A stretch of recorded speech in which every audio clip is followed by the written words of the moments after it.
Okay, folks, welcome to Changing Places number 2.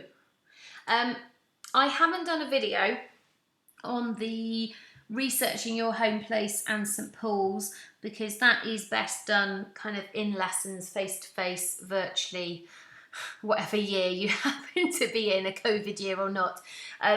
So there is no video on that. So the first video is about kind of introducing the module, and this is the second kind of chunk, really. As you may or may not remember from the first video, when I'm explaining changing places, I generally link it to people first, and I'm afraid today is no exception. I want to talk to you about representation. I'll apply that to humans, to people first, and then I'll apply it to places very, very shortly. If we think about representation then, it's the description or portrayal of someone or something in a particular way. You are trying to show off a certain aspect of them. The image you're trying to present is a particular one. And for me, nothing sums up representation better than the difference between people's social media accounts and their real lives. Now, clearly, what you're looking at on screen is an exaggeration, but you all know what I mean. If you use social media, then you will know that we all tend to put the best bits of our lives on social media, and the bits that we don't want people to know about or to see, we do not put on social media. And everybody does that. And it can give you quite a warped view of everyone else's lives. And you do have to remember, ladies and gents, this is just a public health warning, that when you're looking at social media, be aware that people are only putting the best bits up there.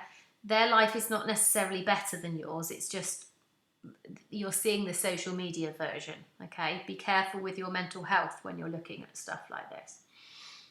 But I do think that social media helps you get your head around what I'm trying to get at here. You can get a warped view. The other way I try to explain it is using this woman, Angelina Jolie. You could do it probably with your own favourite celebrity. Angelina is not necessarily my favourite, it's just that the media do this with her a lot. She is one human being with many aspects to her personality, just like you and I. The side that you show your parents is probably quite different to the side of yourself that you show to your friends. It's probably quite different to the side that you show to your teachers at college. We are multifaceted human beings, and we can choose to represent whichever bit of ourselves we want. And the media do this with Angelina Jolie quite a lot. So you get the representations of her as the beautiful actress, as the mum, as the Human Rights Commissioner for Refugees, and as the kind of bad girl with tattoos. She's one woman being represented in completely different ways according to the story that the media want to get across at that particular time, okay? And that's all it is. Finally, the treatment of Kate and Meghan by the media. You can represent the same basic principle in two completely different ways. You can see here that Kate and her baby bump was kind of represented in a very positive way, whereas Meghan was treated incredibly differently.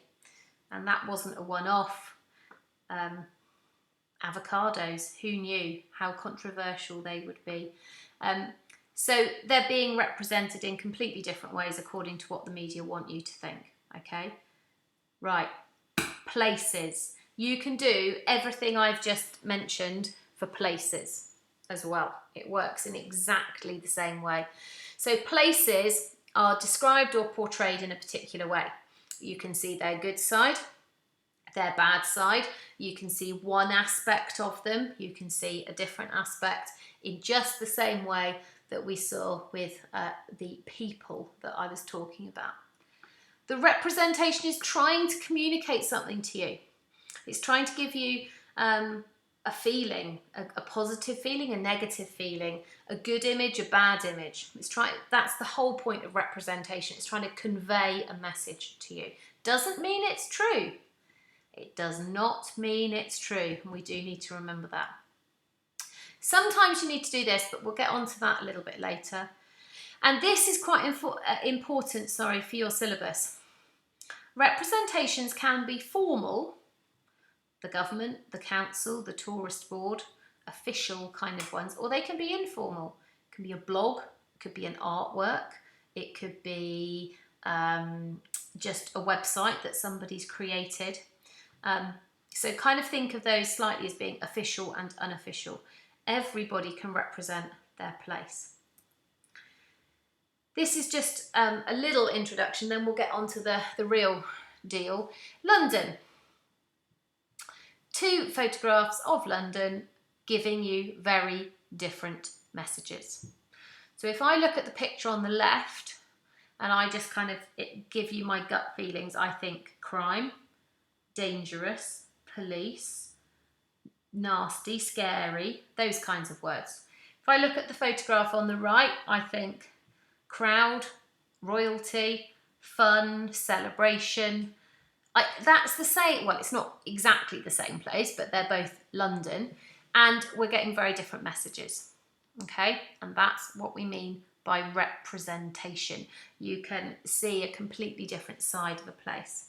Now, you are going to try this with Cornwall, and the man that you are looking at there is a man called Simon Reeve, who basically will help you pass your geography A-level, to be honest. If you watch as many Simon Reeve documentaries as humanly possible, you will do really well in your A-level because they're brilliant, and they really get you to think what we call synoptically, where you begin to realise that all of these modules that you've learned completely separately, actually in the real world, they just all kind of go together. So yeah, watch as much Simon Reeve as you possibly can. But for this, we're recommending that you watch 2 episodes. If you haven't got time for that, definitely episode 1, please, of Simon Reeve in Cornwall, because this will really help you with the representation task. So I'm just going to come out of there a second. Here we are. So in your module booklet, you've got this, and I've given you just a few notes on what I've told you. And it would be useful, I think, before you watch Simon Reeve's Cornwall or we go any further, jot down your impressions of Cornwall. No cheating. Just if I say Cornwall to you, what comes up in your head? Have you got any memories? Have you been there? If it's I've never even heard of Cornwall, then that's fine. But if you've been there, if you've heard of it, if you've watched a TV programme, if you have seen something on the telly, jot down your impressions just based on that, okay? And then watch Simon Reeve, definitely episode 1, ideally episode 2, and this is a little space for notes that you could put there while you're watching it if you wish to, okay? And then the task that we've asked you to do based on it is this. What we want you to do, and I would suggest that you watch Simon Reeve first, because I think it will really help you. We want you to find some representations of Cornwall. And you can go off in pretty much any direction you want to here. So you could, if you study English literature, you could focus on poetry, books, anything written about Cornwall. You know, there are some very famous books set in Cornwall, so you could maybe focus on them. You could find some song lyrics or whatever. If you are a media student, then you could maybe find films or TV programmes or adverts about Cornwall. If you are a geographer, you could look at maybe the beaches and the towns and the economy, and you could focus on those kinds of things. We honestly don't care. We just want about 5 representations of Cornwall. And then we want you to look at them and think, what message am I getting from this? And keep it really, really simple. If this was one of my 5, okay, this photo, that was one of my 5 representations. Here are the kinds of things that I would think about. I think, right, coastal, beautiful sandy beach, lots of visitors, that's probably going to be bringing money to the area. Very natural, lots of wildlife, not very densely populated, not a huge number of buildings, that kind of thing. Now that's not rocket science, is it? And it doesn't need to be. Just go with your gut feeling. What messages do you get from your 5 representations? And what we'd really like, if at all possible, is some annotation. What on earth do I mean? Well, I'm going back to coasts here because people generally feel a bit more comfortable with coasts. This is labelling. You have an image and you have lines or arrows and you have a bit of writing. The only difference with annotation, look, ladies and gents, is the amount of writing. Labelling is like a word or a phrase. Annotation is a sentence. So you would have your picture in the middle, you'd have some arrows, and you'd have a few sentences. If, and only if, you have ever done this to text, and you'll have done this if you study English literature, you'll be used to like analysing every single word on a page. I did English literature A-level, so I remember this. You are very welcome to annotate text. If you've never done that and you've got no idea what I'm talking about, don't do it. Okay, it's not my job to teach you. We are geographers. But if you know what you're doing with this, you can. Okay. So you're going to find 5 representations of Cornwall. You are going to annotate, and that's it. That's the task. But you do, please, need to jot down your impressions, and you do need to watch Simon Reeve. And that is representation of places done, ladies and gentlemen.